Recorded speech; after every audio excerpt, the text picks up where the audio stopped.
Olá, meu nome é Carmine, eu sou farmacêutica e hoje eu vou falar para vocês sobre diabetes de uma forma clara e descomplicada para pessoas que não são da área de saúde. Não deixe de se inscrever no canal e ativar o sininho para receber as notificações de mais vídeos como esse.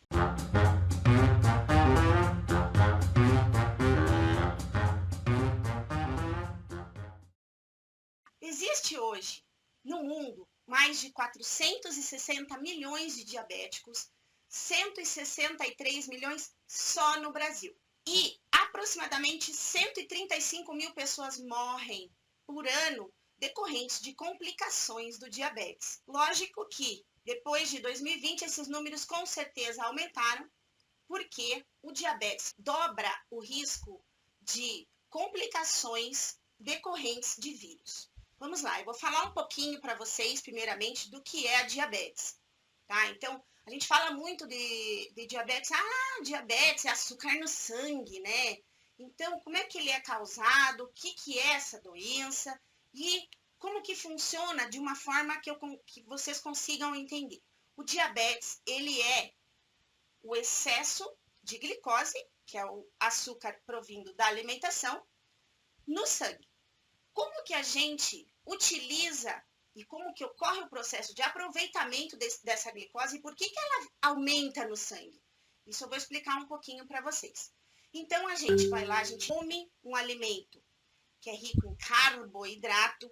Quando eu falo de carboidrato, é tudo o que é feito de farinha, tá? É tudo o que é feito de açúcar, então os doces em geral, eles têm bastante açúcar. As batatas, os tubérculos, alguns legumes, eles têm carboidratos. Os carboidratos, após a nossa digestão, eles são quebrados em pedaços minúsculos e transformados em glicose para serem absorvidos pelas nossas células. Essa glicose, depois que o carboidrato é quebrado em glicose, ele vai do nosso intestino para o nosso sangue e lá no nosso sangue vai chegar através de todos os vasos, o nosso sangue chega em todas as células do nosso corpo. Quando ele chega na célula, o nosso hormônio chamado insulina, esse hormônio ele é liberado no nosso pâncreas. O pâncreas é um órgão que vai liberar a insulina quando você se alimenta de carboidrato. Então, lá no nosso sangue, quando sobe a glicose, o nosso pâncreas também tem vasos. E existe uma comunicação entre os vasos e o nosso órgão. E eles identificam que a glicose está alta no sangue. Subiu por causa da sua alimentação. Imediatamente o nosso pâncreas libera a insulina. E o que a insulina faz, afinal? Ela vai lá na nossa célula e ela manda uma mensagem para que a nossa célula abra uma portinha para a glicose entrar, certo? Sem a insulina, as nossas células não abrem essa portinha e a glicose que está lá no sangue, circulando, ela não entra nas nossas células. Por isso é muito importante a ação da insulina, tá bom, gente? Depois que a glicose entrou na nossa célula, nós temos duas opções, né? Então, ou nós vamos utilizar essa glicose como fonte de energia, então a gente vai utilizar aquilo que a gente está consumindo no momento para o nosso corpo funcionar. Aquilo que sobrar dessa energia que a gente não precisa, nós vamos reservar, estocar. Sabe onde que a gente estoca essa glicose? Um pouquinho nos músculos, um pouquinho no fígado e o restante nós transformamos em gordura e acumulamos nas nossas células de gordura. Vamos falar o que é a diabetes, qual é a disfunção nesse mecanismo.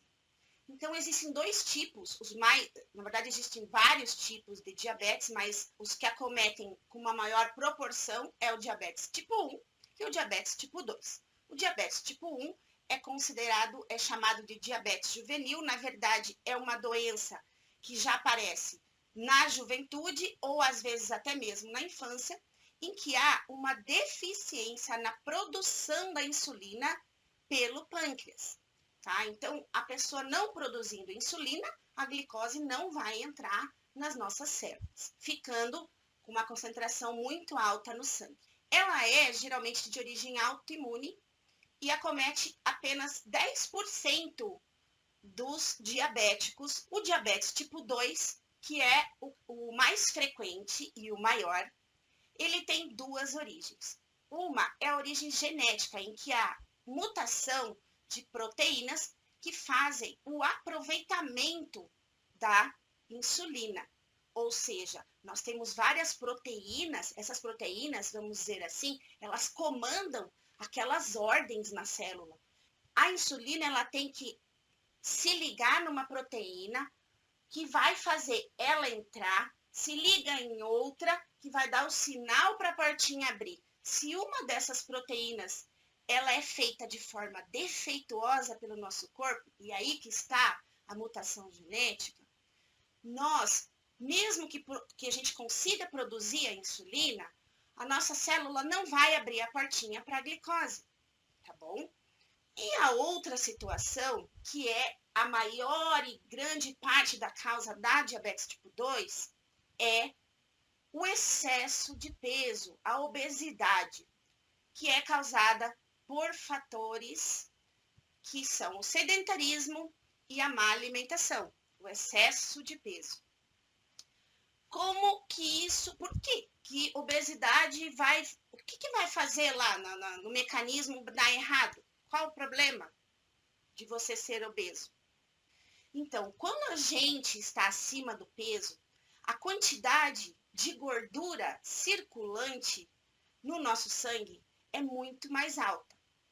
A gordura, ela dificulta a penetração da insulina dentro das nossas células. Esse é um primeiro fator. Segundo fator é que a pessoa obesa, a pessoa que tem muita gordura, ela também faz uma resistência à insulina. Simplesmente a insulina passa a não funcionar nas pessoas obesas, necessitando de cada vez mais insulina, ou seja, o seu pâncreas ele pensa assim, eu coloquei essa quantidade no sangue, entrou só um pouquinho, não entrou tudo, aí eu vou aumentar a produção e libera mais insulina. E isso vai levando a um ciclo de cada vez um aumento maior de insulina e, por fim, já num estado mais avançado, o pâncreas, ele entra em pane, ele não consegue mais produzir de forma adequada, tá bom? A vantagem é que, nesses casos, dieta e exercício já vão ser suficientes para regular o diabetes. Então, em últimos casos, sim, há necessidade de medicamentos, mas se a pessoa fizer dietas e exercício, vai ter, sim, um benefício. O tratamento da diabetes do tipo 1 é insulina. Então, eles necessitam de insulina para viver, porque eles não produzem insulina. Uma insulina de ação longa, que é aplicada através de injeções subcutâneas debaixo da pele, que vai agir durante todo o dia, e ainda pode ser que haja necessidade de aplicar mais insulina de ação mais rápida e de liberação rápida após as refeições, dependendo dos níveis de açúcar. Então, eles têm que medir sempre após as refeições, os diabéticos do tipo 1, para ver se eles vão precisar acrescentar ou não um pouquinho de insulina injetável. No diabetes tipo 2, como eu falei anteriormente, primeiramente, a pessoa vai fazer dieta, mudança nos seus hábitos alimentares, né, sair do sedentarismo. Se não houver resultado, aí sim vai partir para os medicamentos orais, que são comprimidos. E, em último caso, às vezes no estado mais avançado da diabetes do tipo 2, pode haver sim necessidade de insulina. Exames. Quais são os exames que a gente deve fazer para descobrir se a gente tem diabetes? Então, o diabetes, geralmente ele não tem sintomas, então a gente precisa sempre estar fazendo check-up, pelo menos uma vez ao ano, para ver se a gente tem alguma alteração na nossa glicemia. Os exames mais comuns, geralmente, são a glicemia em jejum, que é após você ficar 12 horas em jejum, você vai lá e verifica a quantidade de glicose que tem no seu sangue. Ela não pode ultrapassar 99. De 100 a 125 é considerado pré-diabetes, ou seja, você já tem que começar a ficar de olho e cuidar da sua alimentação. Se você não fizer nada, provavelmente você se tornará diabético em torno de 5 anos. E acima de 125 já é considerada a doença do diabetes. Outro exame que é mais importante até do que esse da glicemia em jejum, que não é o padrão ouro, é o exame de hemoglobina glicada. Mas o que é glicação? Eu preciso explicar para vocês primeiro o que é a hemoglobina glicada. Precisam entender esse processo que ocorre no corpo. Porque o exame de hemoglobina glicada mede quanto de uma célula do sangue, que é a hemoglobina, foi ligada à glicose, foi glicada pela glicose. Só que a gente tem que entender o que é a glicação, que é realmente a maior causa de todas as consequências e patologias causadas pelo diabetes.